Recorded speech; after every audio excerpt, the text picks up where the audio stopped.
Now, streaming, of course, has forced movie studios to be a lot more strategic about when to make films available for streaming, with more studios choosing to hold out longer before allowing them to be streamed. Case in point, last year's Barbenheimer craze. Remember that? Vaguely. When both Barbie and Oppenheimer took like of course 5 I to 6 remember months it. You couldn't stream. escape it, Scarlet. All right, there you go. And it may be the case for Glicked this year. That's when Gladiator 2 and Wicked hit the big screens next What are you Friday. calling it? November 22nd, Glicked. Glicked? Yeah. That's not quite as it rolls off the tongue like Barbie. Well, here in studio is someone who knows the value of releasing movies on the big screen, Richard Gelfond. He is CEO of IMAX. Great to see you again, Richard. Nice to see you, Scarlet and Brad. What did you learn about Barbenheimer, that twin release of two big event movies that could be applied to something like Glicked for this year?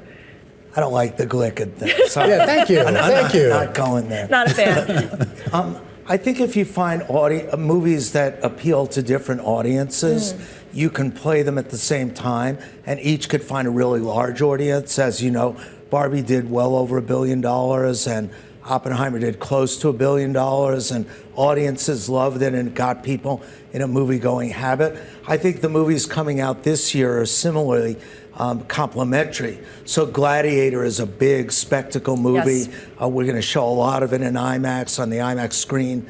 It kind of looks incredible. It's an event. You know, Wicked is musical, colorful, bright, lots of action, has real fan following because of the cast of it. And Moana is one of the most beloved animated features out there. So I think what makes it work is that it's a niche for everyone. If there were overlapping demographics, I think it'd be more challenging and they'd be more competitive. So they have their own lanes, basically. But do some movies just lend themselves better to IMAX than others? I mean, you could argue that, yes, Oppenheimer or Gladiator 2 should be seen on an IMAX screen, but Barbie, maybe not as much, or Wicked, maybe not as much. It's a musical. Yeah, I think one of the things we love about this coming up period is that we're not committed to just one of the movies, so we can play all of them in different amounts. Because we're a single screen, we don't have multiplexes.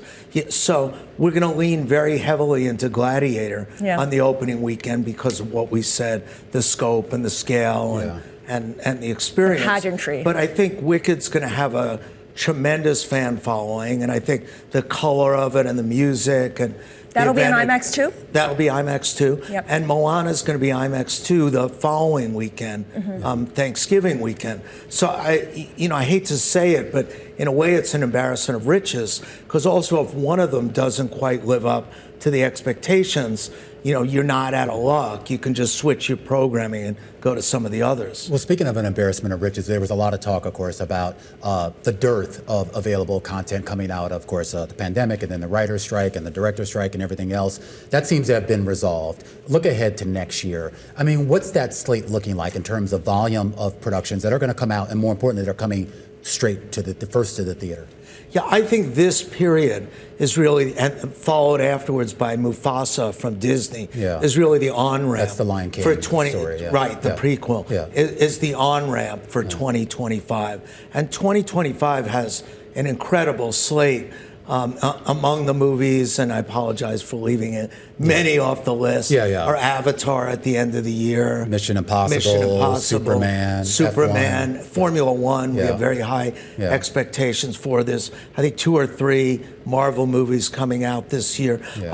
For certain kinds of movies which are very special to IMAX, we film them with IMAX cameras, and next year we have 14 films shot with IMAX cameras, which is twice as many as we've ever had before. And we've already gone, when we gave guidance on our last quarter call, we guided to $1.2 billion in box office for us for next year, and the best year we've ever had. Is that because of an increase in traffic or an increase in ticket prices? Traffic. Okay. It's $1.05 billion. Gotcha. Was the best we'd ever done, because it's just so packed. And it's early to talk about this, but it's a story people haven't really noticed. But 2016 includes Star Wars. 2026. 2026. Okay, Dating myself quickly. Yeah, that's fine. 2026 includes Star Wars, Again, a bunch of Yeah. Marvel's 2 Avengers movies, Yeah. the new Chris Nolan movie. Yeah. Dune 3 has been rumored to be coming out that year. Have you ever met Chris Nolan? Do you talk to him? He's kind of a weird guy, right? Like he demands everything be like Didn't he just thank you at the perfect and Oscars? these things. I mean, how much? In all seriousness, though, like how much conversation do you have with the directors, or at least with the studios, when they are getting ready to make these films to make sure that they do get funneled into IMAX? Well, a lot. They work Yeah. with us 2 years in advance. So Yeah.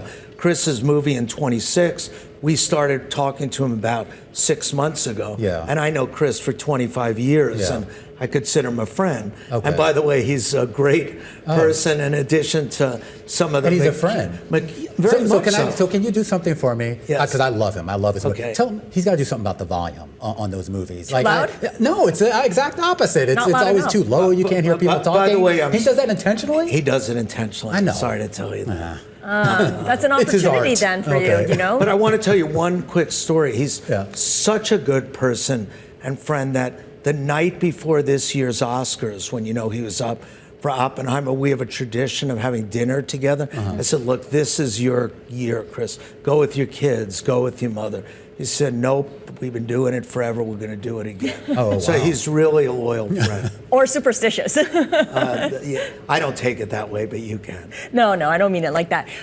We started this segment by talking about how there's so much devotion to being able to stream movies at home now. And I wonder whether, and this might be a dumb question, can IMAX ever be installed in home theaters? Is that something that, in 5 years' time, that maybe even next year, that can happen? We thought about it years ago, but we have an alternative we have a couple of alternative technologies. One is called IMAX Enhanced, where if you turn on Disney Plus and you go to the Marvel box, all of the Marvel films are shown it's called IMAX Enhanced, which is a different aspect ratio. And we also have a subsidiary that improves the quality of streaming technology and also saves costs. So we figured other ways to participate in that revenue stream.